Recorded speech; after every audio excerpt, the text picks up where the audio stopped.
बड़ा योगदान था हॉर्स ट्रेडिंग में भी। देखिए, अशोक गहलोत जी का आज मैं बयान पढ़ रहा था। निश्चित रूप से एसआई भर्ती जो रद्द हुई है, ये गहलोत सरकार के काले कारनामे थे। और उस समय जो पेपर लीक की घटनाएं हुई, महिला अपराध में राजस्थान 1 नंबर पर आ गया। और अशोक गहलोत 18 के अंदर जब जीते, मेरे 3 विधायक उस समय थे, मैंने पार्टी बनाई थी 18 के अंदर, 3 एमएलए मेरे थे। उसमें सचिन पायलट ने मेरे से समर्थन मांगा कि आप मुझे 3 विधायक करते तो मैं सीएम बन जाऊंगा। और मैंने सचिन पायलट को 3 विधायकों का समर्थन दिया कि अगर कांग्रेस सचिन पायलट को सीएम बनाती तो राष्ट्रीय लोकतांत्रिक पार्टी कांग्रेस का समर्थन करती है। उसके बाद एनडीए अलायंस के अंदर मैं दिल्ली चला गया एमपी बन के। और ये मानेसर का जो एपिसोड हुआ, ये पायलट और गहलोत का झगड़ा था, जिसमें मानेसर करीब 19-20 विधायक चले गए थे। और उस समय गहलोत की सरकार होटलों में थी। इन्होंने भी अपने मंत्रियों और विधायकों को एक तरीके से बंधक बनाकर होटल में रखा। और हमने पहले से ही कहा था कि सचिन पायलट को मुख्यमंत्री बनाना है। और अगर सचिन पायलट के लिए वो 3 वोट जो मेरे थे, वो बीजेपी के 72 के साथ 375 थे। और उस समय अगर वोटिंग होती और फ्लोर टेस्ट होता तो निश्चित रूप से हम तीनों विधायक गहलोत के खिलाफ वोट डालते। उसमें नई बात क्या है वो तो, लेकिन उस चीजों में मैं कहां से था वो तो खुद भी जानते हैं। गहलोत को भी पता है कौन लोग थे कौन नहीं थे। और अशोक गहलोत के कार्यकाल के अंदर जिस तरह सरकार बचाने के अंदर उन्होंने हर विधायक को सुपर सीएम बना दिया, हर विधायक सुपर सीएम था। देवाराम सैनी जो उनका सबसे नजदीक था, उससे लेके सीएमओ का अधिकारी, और ये पेपर लीक के जो मास्टरमाइंड थे उनके पीएसओ से लेके जिस तरह के हालात हुए, कई बार हाईकोर्ट सुप्रीम कोर्ट ने गहलोत सरकार की पेपर लीक की घटनाओं को लेकर, एक पेपर लीक थोड़ा ही हुआ, सारे पेपर लीक हो गए। रीट लेवल फर्स्ट की जांच अगर सीबीआई से करा ली जाती तो कांग्रेस के आधा दर्जन नेता महेश जोशी की तरह अभी जेल के अंदर होते। तो गहलोत साहब का कार्यकाल कैसा रहा सब लोग जानते हैं। और वसुंधरा जी और गहलोत का गठबंधन था, दुनिया जानती है। गहलोत वसुंधरा गठबंधन हमेशा चला। एक बार ये सरकार मात्र 90B की जांच कराएंगे, ये आते तो हम वसुंधरा की जांच कराएंगे, लेकिन कभी किसी ने जांच नहीं कराई। हनुमान बेनीवाल ने गहलोत वसुंधरा के खिलाफ, कांग्रेस बीजेपी के खिलाफ लड़के अपने आप को स्थापित किया। 66 साल बाद पार्टी का गठन किया। और पार्टी बनाने के बाद किसान जवान को आवश्यकता पड़ी, मोदी की सत्ता को ठोकर मारी, अग्निवीर के खिलाफ लड़ाई लड़ी। और माफिया के खिलाफ, चाहे बजरी हो, पर्यटन हो, भूमा, उसके खिलाफ हमेशा राजस्थान में संघर्ष किया। अभी जो पॉपुलरिटी पिछले कुछ समय से आरएलपी पार्टी को मिली है, और जिस तरह लाखों लोग आरएलपी की रैली हमारे, उससे नेताओं के पेट में दर्द है सबके, इसलिए तरह तरह की बातें मिलाएंगे, चाहे काम भी करेंगे, कई अनर्गल बिना सर पैर के आरोप भी लगाएंगे। लेकिन अशोक गहलोत खुद ही इस बात को जानते हैं कि हनुमान बेनीवाल किस तरह का लड़ाका है, वो जिद्दी है। और उसका आला कमान राजस्थान की जनता है, वो खुद ही फैसले लेता है।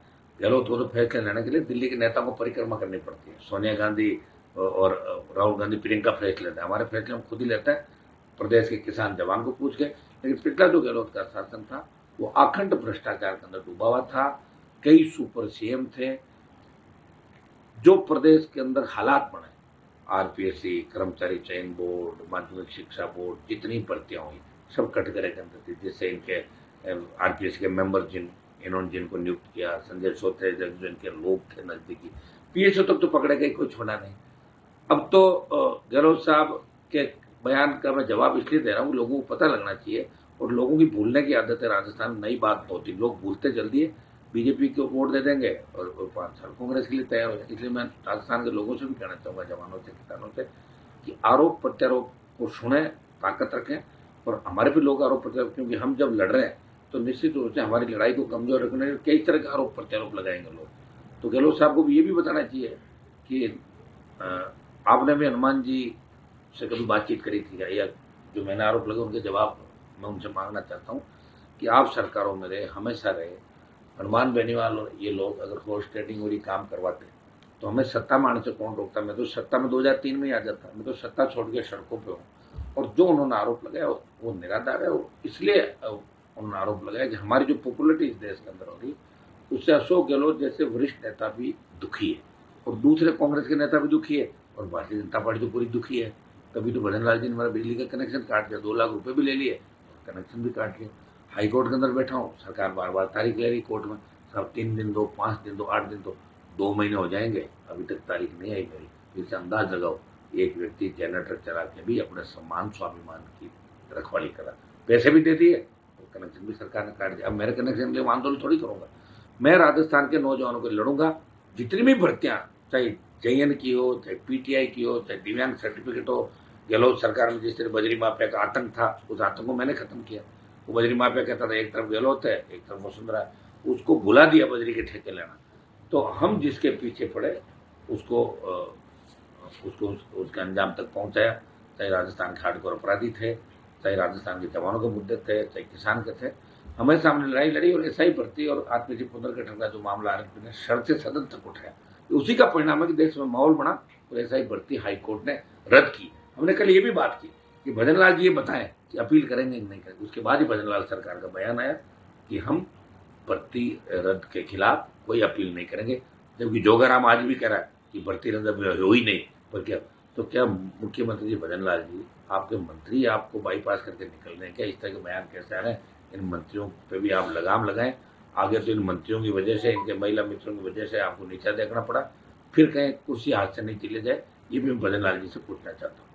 वैसे तो मेरी मेहनत धूमिल हो गई, मैं मंत्री नहीं बना, सीएम नहीं बना, ये नहीं बना, पायलट नहीं बना, वो सीएम नहीं बना, तो धूमिल क्या होगी? लड़ रहे हैं ना सबको। वापिस दे दो भाई, एग्जाम दे दो, तुम तो होशियार हो, सिलेक्शन हो जाएगा वापिस। अब की बार तो 869,000 1900 पोस्ट है, तुम इस भर्ती के पीछे क्यों पड़े हो? जो ये प्रदर्शन कर रहे हैं उनमें 80% फर्जी है, 20% लोग ही सही है। और गेहूं के साथ गुड़ भी पीसा जाता है। जिस तरह हम पीछे जा रहे हैं राजस्थान को आजाद कराने के अंदर, आजाद हो नहीं रहा है, हम भी बर्बाद हो रहे हैं और कोशिश कर रहे हैं राजस्थान का सम्मान बढ़ा रहे हैं देश के अंदर। लड़ना ही पड़ेगा सबको। वैसे एक आवश्यकता नहीं है। डॉक्टर साहब बोल देते हैं कई बार, मैं बहुत साथ रहा हूँ उनके, हमने बड़ी लड़ाई लड़ी मिलकर साथ, और ऐसा कोई हमारा इश्यू नहीं था। हो गया वो तो मीडिया का जो चैनल ले रहा था, थोड़ा सा पूछने वाले ने उस बात को अलग तरीके से पूछा और उससे फिर वो हाइपर इसलिए हो गया। उनके आसपास के जो लोग हैं ना, वो बार बार उनको कहते हैं साहब आप तो सरकार में हो, सरकार में भी अपनी कम चल रही है, और हनुमान जी बैठे हैं, सारा क्रेडिट उनको मिला, बार बार उनको पंच करते हैं। तो कहीं ना कहीं उनके मन में गुस्सा होगा। अब उन्होंने कह दिया हाँ कोई बात ही नहीं, खत्म हो गया सारा मामला। और ये जो आज जिस तरह पेपर में छपा है, ये मैंने नहीं कहा कि 200 करोड़ रुपए मैंने दिलाया 100 किलो। ये सतनाम गुप्ता ने, श्याम सुंदर काबरा और सतनाम गुप्ता बैठे थे, उन्होंने कहा